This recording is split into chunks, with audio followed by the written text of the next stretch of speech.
कैसे हैं आप लोग।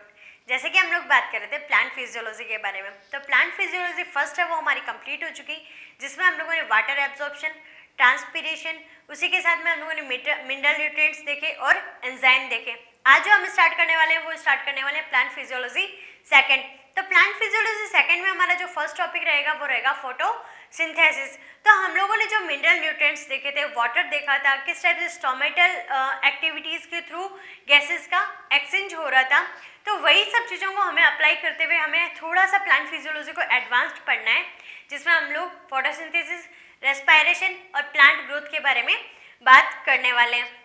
जो फिजियोलॉजी ह्यूमंस में रहती है वैसी फिजियोलॉजी हमारे अंदर रहेगी। जैसे कि हम लोगों ने मिनरल न्यूट्रिएंट्स में पढ़ा था कि मिनरल न्यूट्रिएंट्स में जो हेटेरोट्रॉप्स, हम लोग क्या है हेटेरोट्रॉप्स है, तो हम लोग ऑर्गेनिक और इनऑर्गेनिक दोनों ही हम बाहरी किसी भी सोर्स से क्या लेंगे, लेने का काम करेंगे। लेकिन जो प्लांट्स होते हैं वो क्या करते हैं, इनऑर्गेनिक मटेरियल लेते हैं, ऑर्गेनिक मटेरियल है वो खुद ही जनरेट करने का काम करते हैं।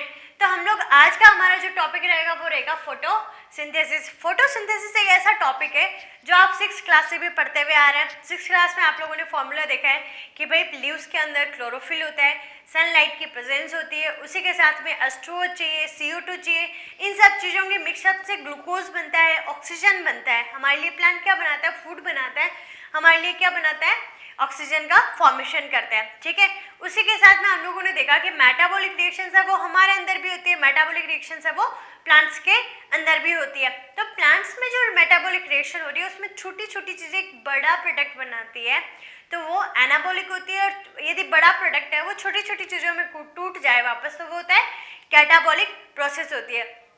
तो सबसे पहले हम लोग देखते हैं कि जो फोटोसिंथेसिस है वो फोटोसिंथेसिस होता किस में।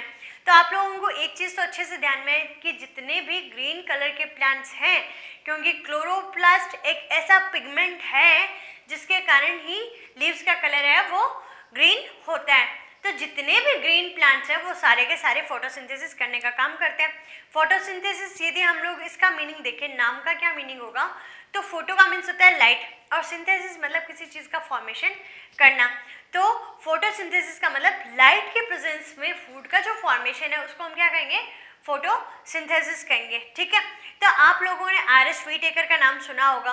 R.H. व्हीटेकर जो साइंटिस्ट, जब हम लोग बायोलॉजिकल क्लासिफिकेशन पढ़ते हैं तो क्लासिफिकेशन में हम लोग देखते हैं कि 5 क्लासेस में डिवाइड करने वाला, 5 जो किंगडम्स आप पढ़ते हैं, 5 किंगडम थ्योरी जो R.H. व्हीटेकर ने दी थी, तो उन्होंने क्या कहा था कि उन्होंने कहा था कि 5 किंगडम होते हैं, एक तो मोनेरा होता है, एक प्रोटिस्टा होता है, एक फंजाई होता है और एक प्लांट और एक एनिमिलिया। तो इस टाइप से जो 5 कैटेगरीज है, क्योंकि हम लोग एक बात तो कर चुके हैं कि भाई ग्रीन प्लांट्स है वो सारे के सारे फोटोसिंथेसिस करने का काम करेंगे, लेकिन कुछ और भी तो चीज़ें होंगी ना, और भी कुछ प्लांट्स होंगे, और भी कुछ ऐसे बैक्टीरियाज या कुछ ऐसी अलग चीज़ जो फोटोसिंथेसिस कर रही है। तो उसमें हम बात करते हैं, सबसे पहले कुछ फैक्ट्स मैंने यहाँ लिखे हैं उसके बारे में डिस्कस कर लें, देन मैं आपको फोटोसिंथेसिस है वो समझाती हूँ। ठीक है, सबसे पहले हम बात करते हैं मोनेरा की। तो मोनेरा में होगा कि मोनेरा में एक ब्लू ग्रीन एल्गी आता है जिसको हम साइनोबैक्टीरिया भी कहते हैं। साइनो कलर है वो ब्लू के लिए यूज होता है, इसलिए इसको ब्लू ग्रीन एल्गी या साइनोबैक्टीरिया कहा जाता है। तो इसमें ऑक्सीजनिक फोटोसिंथेसिस है वो देखा जाता है। तो आप लोगों ने ये 11th क्लास में पढ़ा है तो आप लोग को ध्यान में है। ठीक है, फिर हम प्रोटिस्टा की बात करते हैं। तो प्रोटिस्टा में 5 ऐसी क्लासेस डिवाइड हुई हुई है जिनके कैरेक्टर समझ में नहीं आ रहे भाई कौन से फाइलम में रखें। ठीक है, तो उनको एक अलग ही किंगडम में उठा के रख दिया। तो अलग किंगडम में रखे हुए क्राइसोफाइटा, डाइनोफ्लेजिलेट और यूग्लिनॉइड। ठीक है, तो ये तीनों है, ये तीनों क्या करेंगे, फोटोसिंथेसिस करेंगे। ठीक है, उसके बाद में फंजाई और एनिमल्स किसी भी कंडीशन में फोटोसिंथेसिस नहीं करेंगे। हम जितना चाहें हम हमारा खाना खुद नहीं बना सकते। हम ऐसे बोलते हैं कि भाई कुकिंग तो हम ही कर रहे हैं, खाना तो हम ही बना रहे हैं, खाना तो हमारी मम्मी लोग बना रहे हैं, लेकिन ऐसा नहीं होता। मम्मी लोग खाना जो बना रहे हैं, खाना जिस रॉ मटेरियल से बना रहे हैं, वो रॉ मटेरियल बनाने का काम किसका है, प्लांट्स का है। ठीक है, उसके बाद में फंजाई और एनिमल्स मैंने कह दिया कि इसमें फोटोसिंथेसिस नहीं होगा। All plants, all green plants है जो क्या करेंगे, फोटोसिंथेसिस करेंगे। एक्सेप्शन है, क्योंकि हम बोलते हैं कि बायोलॉजी क्या है, एक्सेप्शन की साइंस है। तो कस्कुटा, जिसको हिंदी में अमरबेल के नाम से हमने सुना होगा, या कस्कुटा भी आपको ध्यान में होगा। तो कस्कुटा एक ऐसा है जो क्या होता है, पैरासाइटिक नेचर का है, मतलब किसी और से अपना खाना है वो एब्जॉर्ब करता है, खुद खाना नहीं बनाता, खुद अपना ऑर्गेनिक मटेरियल उसको तैयार नहीं करता, तो आपको एक्सेप्शन में ध्यान में रखना है। उसके बाद में हम यदि सनलाइट की बात करें, ठीक है, हम लोग कहते हैं कि हमें मैंने आपको समझा ही दिया कि हम लोग खाना खाने से एनर्जी नहीं आती, खाना खाने के बाद में जो सांस ले रहे हैं, रेस्पिरेशन कर रहे हैं, रेस्पिरेशन के बाद में हमारी बॉडी में जो चलने वाली कैटाबॉलिक रिएक्शन है उससे हमें क्या मिलती है, एनर्जी मिलती है। हम लोग रेस्पिरेशन की डेफिनेशन में क्या पढ़ते हैं, एनर्जी वर्ड पढ़ते हैं, ठीक है। तो यहाँ क्या कहा कि सबसे पहले जो एनर्जी का प्राइमरी सोर्स बोलते हैं जिसको, जिसके कारण हमें एनर्जी है वो मिलती है, तो प्राइमरी सोर्स सनलाइट है, ठीक है, कि सनलाइट से ही हम एनर्जी लेंगे सबसे ज़्यादा, ठीक है, और सनलाइट से ही प्लांट्स है वो फूड का फॉर्मेशन करते हैं। यदि आपने छोटी क्लासेस में फूड चेन और फूड वेब पढ़ रखा है, तो फूड चेन और फूड वेब में आप लोग पढ़ते हो कि भाई एक प्रोड्यूसर होता है और एक कंज्यूमर होता है, ठीक है। तो हम लोग क्या है, उस चीज़ को कंज्यूम करने के लिए, ठीक है, खाने के लिए, लेकिन हम लोग जो भी फूड चेन या फूड साइकिल स्टार्ट कर रहे हैं वो स्टार्ट किससे कर रहे हैं, हम यहाँ ग्रीन प्लांट से ही स्टार्ट कर रहे हैं, चाहे वो छोटा प्लांट हो चाहे वो बड़ा प्लांट हो, ठीक है। तो यहाँ पे जो प्रोड्यूसर है वो कौन है, यहाँ पे प्लांट्स ही होंगे ऑलवेज, ठीक है। उसके बाद में O2 रिलीज करने के लिए हमें जीने के लिए क्या चाहिए, ऑक्सीजन चाहिए। हम खाने बिना 1 दिन 2 दिन 1 महीना रह सकते हैं, लेकिन हम O2 के बिना नहीं रह सकते। तो O2 की रिक्वायरमेंट है, हमारे खाने की रिक्वायरमेंट है, हमारी एनर्जी का जो सोर्स है वो सारा का सारा हमें फोटोसिंथेसिस से मिलने वाला है। तो ये इसकी इंपॉर्टेंस हम बोल सकते हैं, ठीक है। उसी के साथ में हम बात करें टिनोस्पोरा, ट्रापा और ऑर्किड्स, ये 3 ऐसे प्लांट्स हैं जिनकी रूट्स में भी क्लोरोफिल है वो प्रेजेंट होती है, तो इसमें रूट फोटोसिंथेसिस है वो भी देखा जाता है। तो आप लोगों को ये चीज़ थोड़ी सी ध्यान में रखनी है कि रूट फोटोसिंथेसिस है वो कौन किस में है, टिनोस्पोरा, ट्रापा और ऑर्किड्स, ठीक है। अब हम लोगों ने जब प्लांट फिजियोलॉजी स्टार्ट किया था तब मैंने सबसे पहली लाइन आपसे यही कही थी कि plant physiology, father of plant physiology है वो कौन है, स्टीफन हेल्स है, ठीक है। अब इनको फादर क्यों कहा जाता है, क्योंकि प्लांट फिजियोलॉजी का जो फादर है वो सबसे बड़ा टॉपिक है वो यही है, फोटोसिंथेसिस। तो भाई इसके डिस्कवरी करने वाले भी कौन है, स्टीफन हेल्स है। तो स्टीफन हेल्स है वो आपको नाम ध्यान में रखना है। तो अब हम लोग चलते हैं फोटोसिंथेसिस पे। तो फोटोसिंथेसिस में देखिए, फोटोसिंथेसिस इज ए फिजियोकेमिकल मतलब कि हम सनलाइट को है वो फिजिकल कुछ एक्टिविटी मान रहे हैं, ठीक है, और केमिकल रिएक्शन मतलब हम लोग CHO किसी भी चीज़ का ऐसा यूज कर रहे हैं तो वो केमिकल्स हो गए, तो ये क्या होगी, फिजियोकेमिकल रिएक्शन होगी, ठीक है। उसी के साथ में मैंने लिखा है फोटो बायोकेमिकल प्रोसेस। तो यहाँ जो फिजियो वर्ड किया था, फिजियो लाइट के लिए, फोटो है वो भी लाइट के लिए, और बायोकेमिकल आपको समझ में आ गया कि CHO ये सारे के सारे है वो हमें मतलब हमारी स्ट्रक्चर के लिए वो क्या होता है, रिक्वायर्ड होता है, ठीक है। तो वो बायोकेमिकल रिएक्शंस में आ रहे हैं, ठीक है। तो बच्चा लोग अब हम हमारा टॉपिक स्टार्ट करते हैं, वो क्या है, फोटोसिंथेसिस। फोटोसिंथेसिस में हम लोग बात करें, photosynthesis is a physiochemical and photo biochemical process, ठीक है। फिजियोकेमिकल बोल दो चाहे फोटो बायोकेमिकल बोल दो। फिजियोकेमिकल में हम लोग बात कर रहे हैं, फिजियो का वर्ड हो गया कि हम लाइट को हम फिजिकल लेते हैं, केमिकल का मीन्स CHO, ये सबसे केमिकल यूज हो रही है।